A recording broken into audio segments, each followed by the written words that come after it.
नमस्कार, मैं स्वप्निल और आप the news launcher Uttar Pradesh Uttarakhand देख रहे हैं। बीते कुछ दिनों में आपने अक्सर सुना होगा, चुनाव आयोग के सूत्रों से बड़ी खबर। एक ही स्क्रिप्ट आती है और देश के लगभग सभी मीडिया संस्थान उसे चलाने लगते हैं। लेकिन ये स्क्रिप्ट लिखी कहां जाती है? दरअसल आपको आज मैं थोड़ा सा मीडिया का जो कल्चर है उसके बारे में मैं बताना चाहता हूं। मेन स्ट्रीम मीडिया, जिसको आप चैनल के तौर पर देखते हैं या अखबारों के तौर पर देखते हैं, वो एक बड़ा हिस्सा है। लेकिन इन तक खबरों को पहुंचाने का एक जरिया और होता है, जिसे न्यूज एजेंसीज के नाम से जाना जाता है। ऐसी ही एक न्यूज एजेंसी है ANI और उसकी प्रधान संपादक हैं स्मिता प्रकाश। स्मिता प्रकाश एक चर्चित चेहरा है, आप सब उनको जानते होंगे। दोस्तों, दरअसल जो मेन स्ट्रीम मीडिया चैनल्स हैं या जो अखबार हैं, वो अपने रिपोर्टर्स के जरिए तो खबरें लेते हैं, अपने स्ट्रिंगर्स के जरिए तो खबरें लेते हैं, लेकिन उनकी खबरों का एक बड़ा हिस्सा इन तमाम न्यूज एजेंसीज से भी आता है, जिनमें PTI है, जिसमें ANI है, जिसमें अडानी साहब का IANS भी है, जिसको बीते दिनों अडानी साहब ने टेक ओवर कर लिया था। वो भी आज की तारीख में अपने पैर खूब फैलाने लगे हैं।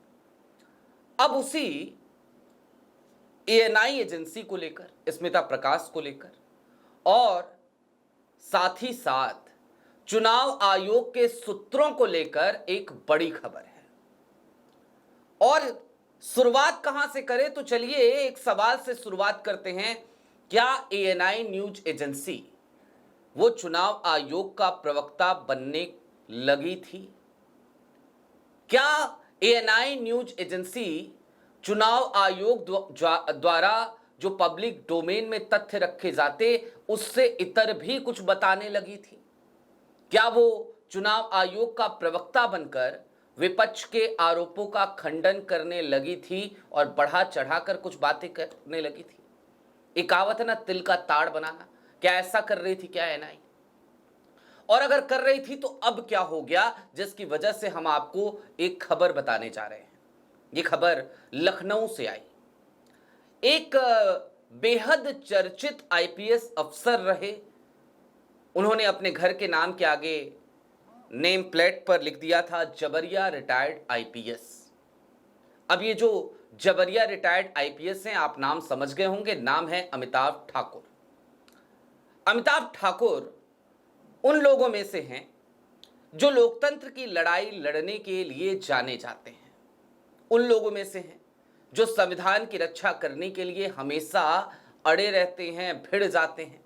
बीते दिनों अमिताभ ठाकुर ने अंजना ओम कश्यप के खिलाफ भी एक मुकदमा दर्ज कराया था, उनके 14 अगस्त के ब्लैक एंड व्हाइट कार्यक्रम के संदर्भ में, जिसमें कई गलत तथ्य पेश किए गए और जिसकी वजह से अमिताभ ठाकुर ने एक फैसला किया कि मैं इस गोदी मीडिया से लड़ूंगा जरूर, इसे ऐसे जाने नहीं दूंगा। अमिताभ ठाकुर कोर्ट पहुंचे। कोर्ट में याचिका स्वीकार की गई और ना सिर्फ याचिका स्वीकार हुई, बल्कि परिवाद दर्ज करने का आदेश उस वक्त भी मिल गया था। और अब ऐसी ही खबर ANI की स्मिता प्रकाश के लिए भी है। बुरी खबर है ANI के लिए, बुरी खबर है ANI की एडिटर इन चीफ स्मिता प्रकाश के लिए। आपकी स्क्रीन पर कोर्ट का वो आदेश है। इस आदेश में नीचे के पैरा पर गौर कीजिएगा। ये वो पैरा है जहां पे ऑर्डर लिखा हुआ है, उसको हमने हाईलाइट कर दिया है आपके लिए। Let this case be registered as a complaint case. The complainant is directed to appear on 26/9/2025 for recording of his statement under oath.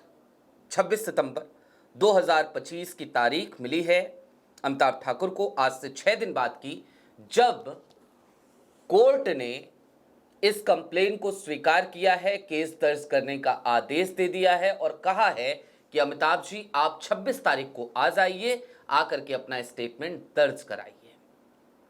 और किस चीज को लेकर है ये सारा मामला, वो आपको विस्तार से बताएंगे। लेकिन उससे पहले मैं चाहता हूं आप अमिताभ ठाकुर से सुनिए। उनकी एक 24 सेकंड की एक बाइट आई है हमारे पास अमिताभ जी की तरफ से, उसको जरा सुन लीजिए अमिताभ जी क्या बता रहे हैं अपने केस के संदर्भ में।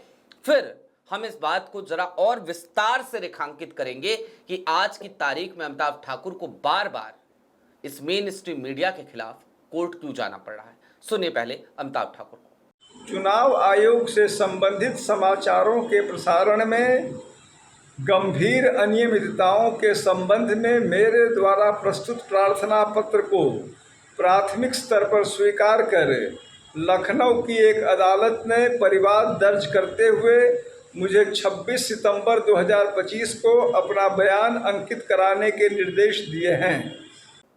जी हाँ, सुना आपने अमिताभ ठाकुर को। अमिताभ जी क्यों जा रहे हैं, अब जरा इस बात को समझिए और उससे पहले जरा हालिया दिनों के कुछ घटनाक्रमों को रिकॉल कीजिए। बिहार में एसआईआर चल रहा था, अचानक से ईसीआई के सूत्रों के हवाले से खबर चलने लगी। ईसीआई के सूत्रों के हवाले से खबर पहली बार हुआ था जब इलेक्शन कमीशन ऑफ इंडिया के सूत्र खबर दे रहे थे, सोर्सेस से खबर आ रही थी। खबर क्या आई कि बिहार में घुसपैठिए मिले हैं, बांग्लादेशी मिले हैं, रोहिंग्या मिले हैं। और जब यह खबर आई तो जंगल में आग की तरफ फैलने लगी, क्योंकि मेन स्ट्रीम मीडिया इसे फैलाने लगा।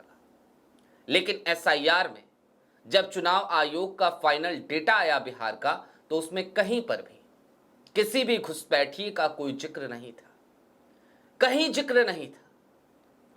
या तो पलायन करने वाले लोगों का डेटा था कि इस वजह से इनका नाम हटा दिया, या तो इस वजह से नाम हटा दिया कि उनकी मृत्यु हो गई है।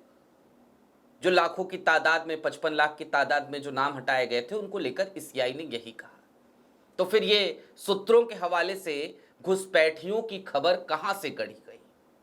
और आज की तारीख में जरा सत्ताधारी दल को देख लीजिए, अमित शाह साहब के हालिया बयान को उनके विजिट के दौरान देख लीजिए, उन्होंने क्या कहा।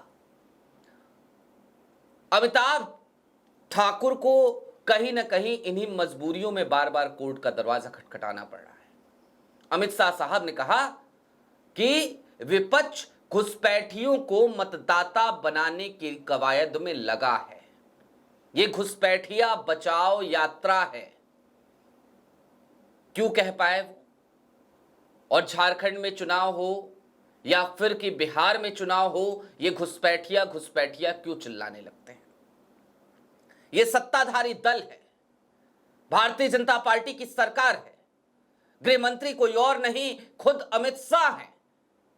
उसके बावजूद आप चिल्लाते हैं घुसपैठिया घुसपैठिया। भाई जिम्मेदारी किसकी है अगर घुसपैठिया आ रहे हैं? और कहां है घुसपैठिया? मैं आज खुद ये सवाल पूछना चाहता हूं कि सूत्रों के हवाले से जो खबर चली थी कि बिहार में घुसपैठिए मिले हैं, वो घुसपैठिए कहां गए? अरे जमीन खा गई कि आसमान निकल गया? कहां गए वो घुसपैठिया? तो कुल मिलाकर घुसपैठिए थे नहीं, लेकिन सूत्रों के हवाले से खबर। अभी राहुल गांधी की पिछली प्रेस कॉन्फ्रेंस के बाद भी सूत्रों के हवाले से बहुत सारी खबरें आई सीआई के, और आए दिन सूत्रों के हवाले से, ज्ञानेश कुमार के सूत्रों के हवाले से खूब खबरें गढ़ी जा रही थी। यह हो सकता है क्योंकि एएनआई न्यूज प्रदाता है, तमाम मेन स्ट्रीम मीडिया चैनल्स को वो न्यूज देती है एजेंसी, लाखों के सब्सक्रिप्शन चार्जेस लेती है इसके बदले में। तो यह हो सकता है कि एएनआई सूत्रों के हवाले से खबर चला रही थी, उसके पास आ रहे होंगे सूत्रों से खबर। लेकिन अमिताभ ठाकुर को इसी बात पे आपत्ति है, और इससे ज्ञानेश कुमार के जो सूत्र है ना, उनके भी पसीने छूट गए हैं, क्योंकि जज ने सीधे आदेश दिया है कि परिवाद दर्ज होगा, केस दर्ज होगा। अब दोस्तों इस बात को थोड़ा और गंभीरता से समझिए कि यह जरूरी क्यों था। चुनाव आयोग देश की एक कॉन्स्टिट्यूशनल बॉडी है, एक इंस्टीट्यूशन है, और ऐसे में हम चुनाव आयोग का चेहरा देखना चाहते हैं, हम वहां पर्दादारी नहीं पसंद कर सकते। इसलिए भी नहीं कर सकते हैं भाई क्योंकि देश लोकतांत्रिक देश है और किसी भी लोकतंत्र में चुनाव आयोग की पारदर्शिता बहुत जरूरी है। चुनावी प्रक्रिया की पारदर्शिता के लिए ट्रांसपेरेंसी होनी चाहिए। आज की तारीख में सारी लड़ाई तो इसी बात की चल रही है कि ट्रांसपेरेंट नहीं है चुनाव आयोग। विपक्ष के आरोपों पर जो चुनाव आयोग राजीव कुमार का था वो मुंह छिपाता था और आज का चुनाव आयोग जो ज्ञानेश कुमार का है वो धड़ल्ले से फैक्ट चेक करता है झूठ बोलते हुए। इसी बात की तो सारी लड़ाई है ना। लेकिन जाहिर सी बात है एक नेक्सस सा बन गया है, ऐसा लगने लगा है। एक तरफ चुनाव आयोग, फिर चुनाव आयोग के सूत्र, फिर भारतीय जनता पार्टी और गोदी मीडिया तो जो है हइये है पूर्वांचली भाषा में कहूं तो। लेकिन उसी नेक्सस पर करारा प्रहार किया है अमिताभ ठाकुर ने। देखना दिलचस्प होगा। न्यायिक प्रक्रिया में हमें भरोसा है। अब चूंकि न्यायालयों से बीते कुछ दिनों में तो ये कल्चर हो चला है कि अच्छी खबरों के लिए कान तरस जाते हैं। महीने में एक अच्छी खबर आ जाए तो हम ऊपर वाले का शुक्रिया अदा करते हैं, चलो ये काम अच्छा हुआ। लेकिन वो महीने में एक बार हो जाए तब भी हम खुद को भाग्यशाली मानते हैं आज की तारीख में। लेकिन जो हुआ है वो आपको बता रहे हैं। जज ने याचिका स्वीकार की है, मुकदमा दर्ज कराने का आदेश दिया है और अमिताभ ठाकुर को 26 तारीख को अपना स्टेटमेंट दर्ज कराने के लिए बुला लिया है।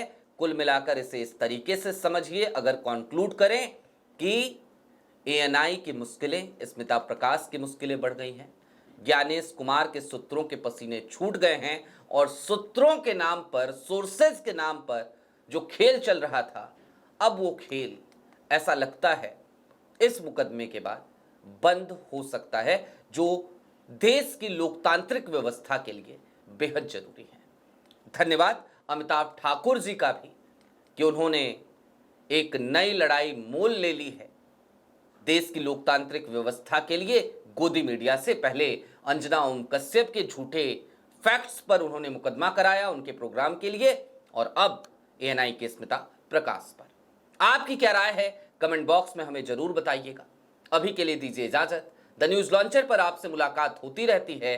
द न्यूज लॉन्चर का ये रीजनल प्लेटफॉर्म है, the news launcher Uttar Pradesh Uttarakhand. इस चैनल पर नए हो तो इसे भी जरूर सब्सक्राइब कर लीजिएगा। यहां आपकी और मेरी मुलाकात हर दिन होती रहेगी। बहुत शुक्रिया।